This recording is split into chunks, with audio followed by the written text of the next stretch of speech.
You know what doesn't scream detached? Refreshing their stories, stalking their Instagram. Babe, can we please be for real? The things that I'm about to tell you in this video have made people genuinely obsessed with me. People who I genuinely thought weren't interested in me. And I'm not saying that to guarantee you a certain outcome. I'm saying that because detachment isn't just a practice when you feel desperate. It's a lifestyle. Instead of the girl who's waiting on a text back, you'll become the girl who doesn't even know if you want to text them back. This video is a no BS guide to detachment and everything I've learned and just things I wish I would have known when I felt really rejected. If you're new here, my name is Natalie. This is where I share ways I'm getting my shit together so that you can get your shit together. And this is one of those videos where I do specifically want to talk to the girlies about detachment. But you know how like some guys just genuinely like don't care? It's not an act. Men are naturally programmed to be detached most of the time. When you really think about it, us girls are socially conditioned to care about everyone's emotions. And because we're so attached to other people and making sure that they feel okay, the second that we don't feel okay, we feel the need to escape. So whatever reason you're coming to this video, I want you to check in with yourself and ask yourself if you're trying to detach because you just feel hurt. Because in times where I felt really abandoned or the person that I loved didn't love me back, I wish I would have told that version of myself, like, you're gonna be okay. You are valuable. You are worthy. And also just like recognizing detachment is not learning how to not care. It's learning where to really direct that care. It's okay to be a girl with big feelings. What we don't want to do is shut down our emotions so much that we feel so disconnected from ourselves that we actually end up repeating that trauma cycle with another person. Because in my own experiences, I've had it to where I've actually been the avoidant one when I used to be the anxious one in a relationship. And if you don't know what your attachment style is, I'm gonna link a free quiz in the description. This really helped me because it actually went into my attachment styles with my family, relationships, friendships, and it just gave me an overall scope of how I attach. First things first, I need you to understand that attachment is not love. We have literally been sold this fairy tale version of love where that person is supposed to be, you know, the love of our life, the center of our universe. But no, we're supposed to be the center of our universe. And that's not self-centered. That's just how it is. It's your life. You have free will. You exist. The mere fact that you exist is a blessing in of itself. So just because you exist, you genuinely deserve happiness. One thing you'll notice about magnets is there's polarity. We are often attracted to our opposites, things that mirror back certain parts of ourselves. When we're attracted to the more negative side of someone, it's because there's a part of ourselves that's out of balance. So even if they were in more of their positive energy and you were in a negative, more toxic energy, you guys will actually still repel each other. Y'all, my audio cut out in this last section, but I wanted to re-explain to you what this magnet analogy really means because it's really profound. Every single one of us has our own electromagnetic field.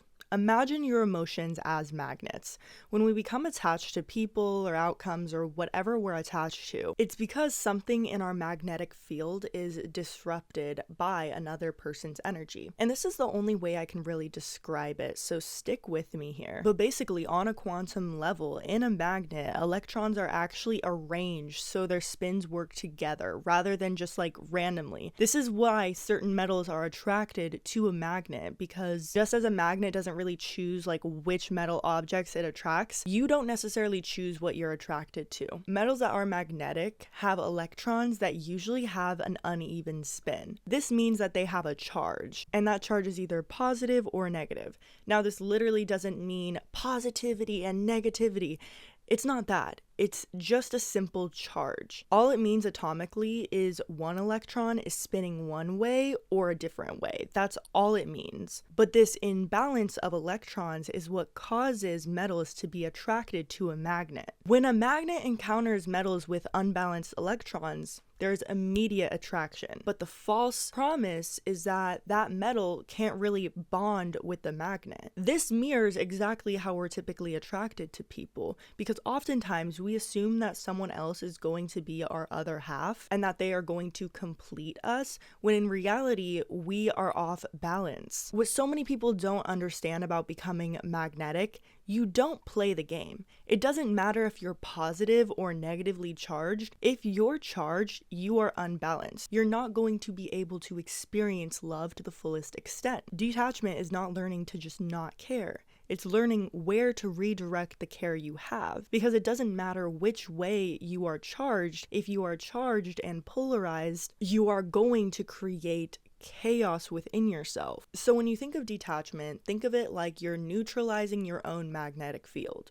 Instead of feeling destabilized when you can't get what you want, detachment makes us more effective in our lives so that we're able to engage with others without being consumed by our attachments. I hope this kind of cleared things up, and I hope I explained it in the same way I did the first time.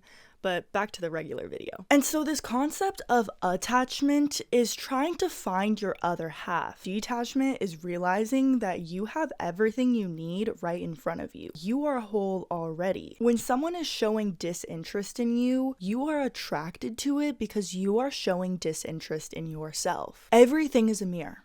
Everything that you experience, especially in your romantic life, is a direct reflection to how you feel about yourself. You wouldn't be so attracted to someone being emotionally unavailable, inconsistent, God forbid disloyal, girl, leave, if you truly saw how much of an amazing, intelligent, beautiful, courageous, loving woman you are. Remember who you are, girl, stand up. You don't love them. You're attached to the attention that they used to give you and relied on it for external validation, but actually loving yourself is understanding that even in those times that you're crazy, even when you're not looking your best, even when you're crying, even when you're sad, even when you're angry, you are still worthy of love, respect, happiness, and good things. Sometimes we don't even recognize that we don't feel like we're worthy of good things. There is nothing wrong with you. Even because you're attracted to this, there's literally nothing wrong with you. It has so much to do with societal conditioning and the way we were raised and the fact that love just feels good, right? But oftentimes we don't actually know what love looks like. We weren't taught a model of love that actually sustains and supports who we are. We're taught that we have to compromise ourselves in order to love ourselves. And that, my love, is not true. And so now that we got that out of the way and I really deciphered why you're in the mental state you're in, I'm going to give you some mindset shifts that have genuinely helped me so much in detachment. Step number 1 is to center yourself. And I mean this emotionally as well. Like, if you're in a state where you're not feeling safe, you need to allow space for your emotions that you're feeling. Go in your bed. Cry, take a really nice shower, light a candle, clean your room, do something that isn't necessarily associated so heavily with this person or situation, even if it's not really something that serious. Like, you might just be really crushing on someone watching this video, or you might be going through an entire breakup, whatever it is. Advice that people often say about detachment is to just get really busy. And while I do think that can help, I also don't think hyperproductivity actually addresses the root issue in that you don't feel lovable. Do things that make you feel lovable. If you want someone to surprise you with flowers, go and surprise yourself with flowers. If you want someone to write you a love letter, write yourself a love letter. If you want someone to give you a hug, if you're in bed crying, give yourself a hug. Listen, I don't care if you think that's desperate. I don't care if you think that's weird. I don't care if you think you're cringe. Because let me tell you something. When I was in this situation, I was trying to latch on to anything and everything that made me feel lovable except for my own love. And because of that, I devalued what my love really was. It's like I was treating my love like it was on sale at Ross's clearance rack. Babe, you're Louis Vuitton, right? You're a Birkin bag. You are designer. Why are you selling yourself at a discount? Now that we've centered ourselves, I need you to accept people as they are and place them where they belong in your life. Does this person even reciprocate you? Because I don't want you to live in a lie. Like, that is the worst thing you could do for yourself if you're in a situation where you don't know if this person is prioritizing you. If you don't feel reciprocated, you must recenter yourself. A perspective shift that really helped me is understanding sometimes people don't have the capacity to love you like you love them. I saw this somewhere on the internet, so I'm going to write it down for you. Imagine yourself as the big glass of water, and then the person that you love is this little tiny teacup. When you pour into them, it's overflowing. They might even tell you sometimes, oh, you're too much for me. The love that you give this person is so much it's almost overwhelming. And then when they pour back into you, since you're this big glass, it doesn't feel like enough. And that's not because they might not want to, it's just they don't have the facilities for it. They're a little teacup and you're a big full glass. You cannot expect to be loved by someone who never had the capacity to love you from the beginning. And so learning how to accept people as they are and place them kind of where they belong in my life allowed me to feel like I have my own say in the situation and that I'm not just being abandoned. Because oftentimes the reason why we start feeling super insecure, anxious, dysregulated is because naturally in a relationship or in a dating setting in general, we're seeking safety, we're seeking security, but love is not safe. I'm sorry, it's just not. Which brings me to the next mindset shift. Realize that at any point, anyone can leave you. And I know that might suck, but I'm not going to coddle your feelings. And the reason I say this is not to kind of rub things in your face, but it's to help you understand, wouldn't you want someone who stays? Wouldn't you want someone who doesn't have to be told what the right thing to do is? They just do the right thing. They just don't betray you. They just don't go behind your back. They just don't want to abandon you. They just don't want to hurt you. Wouldn't you rather have someone like that? If the one thing that's keeping you in a situation is the fear that you're not lovable, if this person leaves, you have been brainwashed into accepting below the bare minimum in order to feel lovable. And so if your fear is that you're not lovable if they leave, I believe it's the opposite. And it doesn't matter who leaves or what leaves, because at the end of the day, you can leave this situation where it's at right now. You have the power to stop rehashing the situation in your mind right now. You don't have to stay left in the dark, waiting for a text, in no contact. You don't have to stay in that. You can release yourself. You do not need closure. You do not need them. Which brings me into step number 4. Start affirming the reality you want. I don't need them.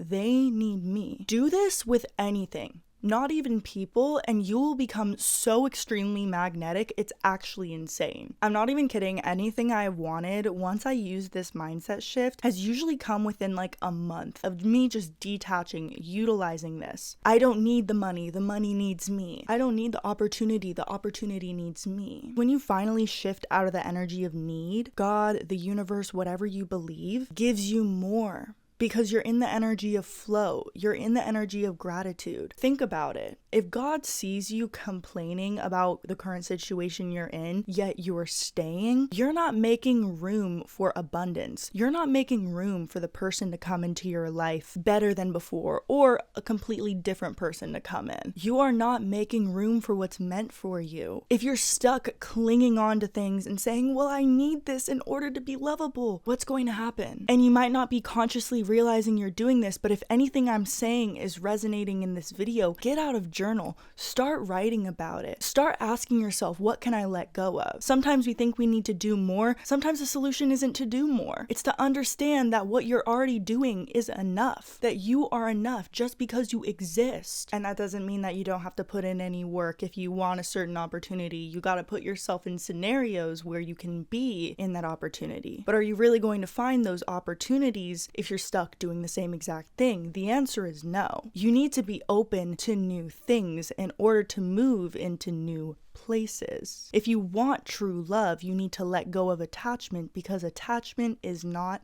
love. And so the last piece I'm going to say on detachment is it's truly not just not caring or being nonchalant or playing some, dating game. It's being so secure in yourself and knowing that you know how to love yourself, that when that love comes in, you'll know what to do with it. Because if someone came into your life right now and loved you the exact way that you wanted, you probably wouldn't be ready for them. you would probably find a way to get icked out by them because you're attracted to those negative qualities right now because you're ignoring the negative qualities within you, okay?